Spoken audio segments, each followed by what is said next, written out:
하나님께서 모세와 아론에게 말씀하셨다. 레위 자손 가운데서 고핫 자손의 수를 가문과 집안별로 세어라. 30살에서 50살까지 회막 일을 할 만한 남자의 수를 모두 세어라. 고핫 자손이 회막에서 맡은 일은 지극히 거룩한 것들을 보살피는 것이다.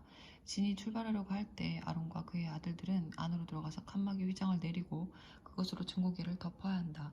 그 위에 돌고래 가죽을 덮고 또 그 위에 튼튼한 청색 천을 덮은 다음 채를 꿰어야 한다. 임지의 빵을 차려놓는 상 위에 청색 보자기를 펴고 그 위에 접시와 향 담는 그릇과 대접과 부어드리는 재물을 담는 주전자를 두고 늘 차려놓는 빵도 그 위에 놓아두어라. 이것들을 주홍색 보자기로 덮고 그 위에 돌고래 가죽을 덮은 다음 채를 꿰어야 한다. 빛을 내는 등잔대와 등잔들, 심지 자르는 가위와 재를 담는 접시, 등잔대에 딸린 기름 단지들을 청색 보자기로 덮은 다음 이 모든 것을 돌고래 가죽 덮개로 싸서 들것 위에 얹어야 한다. 금제단 위에 청색 보자기를 펴고 그 위에 돌고래 가죽을 덮어서 들것 위에 얹어야 한다. 성소에서 섬길 때 쓰는 온갖 기구를 가져다가 청색 보자기에 싸고 돌고래 가죽을 덮은 다음 들것 위에 얹어야 한다. 제단의 재를 치우고 그 위에 자주색 보자기를 펴고 거기에다 제단에서 예식을 거행할 때 쓰는 온갖 기구 곧 화로와 고기의 집게와 부삽과 쟁반 등 제단에서 쓰는 모든 기구를 얹고 그 위에 돌고래 가죽을 덮은 다음 채를 꿰어야 한다. 아론과 그의 아들들이 모든 거룩한 비품과 기구를 쌓는 일을 마치고 진영이 출발할 준비가 되면 고핫 자손이 와서 그것들을 들고 날라야 한다. 이때 그 거룩한 물건들을 만져서는 안 된다. 만졌다가는 죽을 것이다. 고핫 자손이 맡은 임무는 회막 안에 있는 모든 물건을 들고 나르는 것이다. 제사장 아론의 아들 엘르아살은 등불에 쓰는 기름, 향기로운 향, 매일 바치는 곡식, 제물, 거룩하게 구별하는 기름을 맡아야 한다. 또한 그는 성막 전체와 성막의 거룩한 비품과 기구를 포함한 성막 안의 모든 것을 맡아야 한다. 하나님께서 모세와 아론에게 말씀하셨다. 고핫 자손의 가문들이 레위인 가운데서 끊어지지 않게 하여라. 그들이 지극히 거룩한 곳에 가까이 갈 때 죽지 않고 살도록 그들을 보호하여라. 그들을 보호하기 위해 아론과 그의 아들들이 그들보다 먼저 성소 안으로 들어가서 각 사람이 해야 할 일과 날라야 할 것을 정해주어야 한다. 고핫 자손은 성소에 들어가서 거룩한 것들을 보아서는 안 된다. 잠깐이라도 보았다가는 죽을 것이다. 하나님께서 모세에게 말씀하셨다. 게르손 자손의 수를 조상의 가문과 집안별로 세어라. 30살에서 50살까지 회막 일을 할 만한 남자의 수를 모두 세어라. 게르손 자손의 가문과 집안은 무거운 짐을 나르는 일로 섬길 것이다.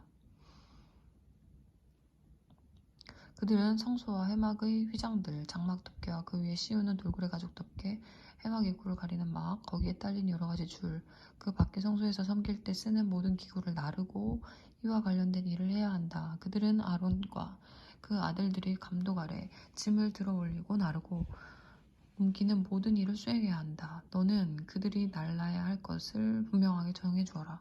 이것은 게르손 자손이 회막에서 할 일이다. 제사장 아론의 아들 이다말이 그들의 일을 감독할 것이다. 무라리 자손의 수를 조상의 집안별로 세어라. 30살에서 50살까지 회막 일을 할 만한 남자의 수를 모두 세어라. 그들이 회막에서 맡은 일을 성막의 널판과 가로다지, 기둥과 밑받침, 뜰 둘레에 세우는 기둥과 밑받침, 장막 말뚝과 여러 가지 줄, 그리고 이것들을 사용하는 것과 관련된 모든 기구를 나르는 것이다. 너는 각 사람이 날라야 할 것을 정확하게 정해주어라. 이것은 무라리 자손이 회막에서 제사장 아론의 아들 이다말의 감독 아래 해야 할 일이다. 모세와 아론과 회중의 지도자들은 고핫 자손의 수를 가문과 집안별로 세었다. 30살에서 50살까지 회막 일을 하러 온 남자의 수를 가문별로 세어보니 모두 2,750명이었다. 이는 회막에서 섬긴 고핫 자손의 전체 수다.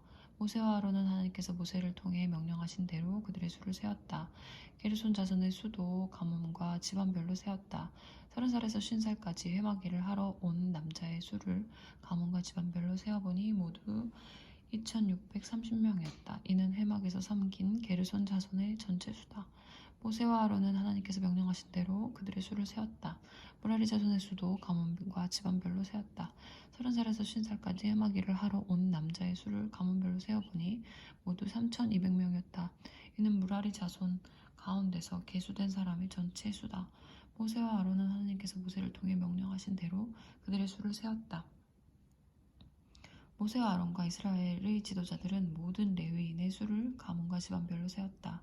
30살에서 50살까지 회막 운반 작업을 하러 온 남자의 수는 모두 8,580명이었다. 모세는 하나님께서 명령하신 대로 각 사람이 할 일을 정해주고 날라야 할 것을 일러주었다. 이것은 하나님께서 모세에게 명령하신 대로 이스라엘 자손의 수를 계수한 이야기다. 하나님께서 모세에게 말씀하셨다. 너는 이스라엘 백성에게 명령하여 악성 피부병에 걸린 사람, 고름을 흘리는 사람, 주검에 닿아 부정하게 된 사람을 진 안에 머물지 못하게 하여라. 남자와 여자 가리지 말고 똑같이 내보내라. 그들을 진 밖으로 내보내어 내가 그들 가운데 머물고 있는 진을 더럽히지 못하게 하여라. 이스라엘 백성은 그대로 행하여 그들을 진 안에 머물지 못하게 했다. 그들은 하나님께서 모세를 통해 명령하신 대로 행했다. 하나님께서 모세에게 말씀하셨다. 너는 이스라엘 백성에게 이렇게 일러주어라. 남자든 여자든 어떤 잘못을 저질렀으면 그 사람은 하나님과의 신뢰 관계를 끊은 것이므로 유죄다. 그는 반드시 자기 잘못을 고백해야 한다. 또한 그는 피해자에게 전액을 보상해야 하고 거기에 5분의 1을 더해서 갚아야 한다. 그러나 피해자에게 보상을 받을 가까운 친척이 없으면 그 보상은 하나님의 것이므로 속죄에 쓰는 순양과 함께 제사장에게 주어야 한다. 이스라엘 백성이 제사장에게 가져오는 거룩한 제물은 모두 제사장의 것이다. 각 사람이 가져온 거룩한 제물은 그 사람의 것이지만 일단 제사장에게 준 것은 제사장의 것이 된다. 하나님께서 모세에게 말씀하셨다. 이스라엘 백성에게 이렇게 일러주어라.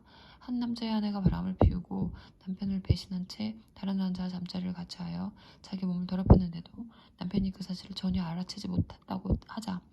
목격자도 없고 현장에서 잡힌 것도 아닌데 남편이 질투심에 사로잡혀 자기 아내가 부정하다고 의심할 경우, 또는 아내가 결백한데도 남편이 근거 없는 질투심에 사로잡혀 의심할 경우 남편은 자기 아내를 제사장에게 데려와야 한다.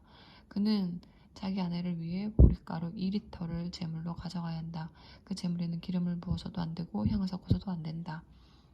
그것은 질투 때문에 바친 곡식 제물, 죄를 밝히기 위해 바친 제물이기 때문이다. 제사장은 그 여자를 데려다가 하나님 앞에 세워야 한다. 그리고 옹기 항아리에 거룩한 물을 담아다가 성막 바닥에서 흙먼지 얼마를 긁어 그 물에 타야 한다. 제사장은 그 여자를 하나님 앞에 세운 다음 그 여자에게 머리를 풀게 하고 진상규명의 제물, 곧 질투 때문에 바친 곡식 제물을 그 여자의 두 손에 얹어 놓아야 한다. 제사장은 저주를 전하는 쓴 물을 손에 들고 그 여자에게 맹세시키면서 이렇게 말해야 한다. 그대가 다른 남자의 잠자리를 같이 한 적이 없고 그대가 남편과 결혼 생활을 하는 동안에 바람을 피워 몸을 더럽힌 일이 없으면 저주를 전하는 이 쓴 물이 그대를 해치지 않을 것이오. 그러나 그대가 남편과 결혼 생활을 하는 동안 바람을 피우고 그대의 남편 외에 다른 남자와 잠자리를 같이 하여 자기 몸을 더럽혔으면 이 대목에서 제사장은 그 여자를 다음과 같이 저주해야 한다. 하나님께서 그대의 자궁을 오그라들게 하시고 그대의 배를 부풀어 오르게 하셔서 그대의 백성이 그대를 저주하고 욕하게 하실 것이요.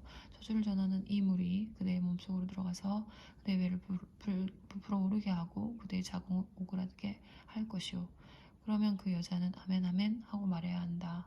제사장은 이 저주의 말을 두루마리에 적어서 쓴 물에 그 글자를 씻은 다음 저주를 전하는 쓴 물을 그 여자에게 주어야 한다. 이 물은 그 여자의 몸속에 들어가 심한 통증을 일으킬 것이다. 제사장은 그 여자의 손에서 질투 때문에 바친 곡식 제물 한 움큼을 받아 하나님 앞에 흔들어 바치고 제단으로 가져가야 한다.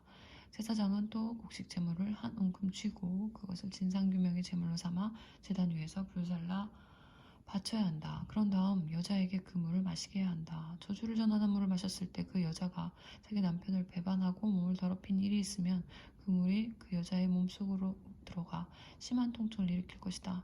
그 여자의 배가 부풀어 오르고 자궁이 오그라들 것이다. 그 여자는 자기 백성 가운데서 저주를 받을 것이다. 그러나 그 여자가 자기 몸을 더럽힌 일이 없고 결백하면 자신의 오명을 씻고 아이도 가질 수 있게 될 것이다. 이것은 질투에 관한 법이므로 한 여자가 남편과 결혼 생활을 하는 동안 바람을 피우고 자기 몸을 더럽혔거나 남편이 아내를 의심하여 질투심에 사로잡혔을 경우에 적용되는 법이다. 제사장은 그 여자를 하나님 앞에 세우고 이 모든 절차를 그 여자에게 적용해야 한다. 그러면 남편은 죄를 면하고 그 여자는 자기 죄값을 치르게 될 것이다.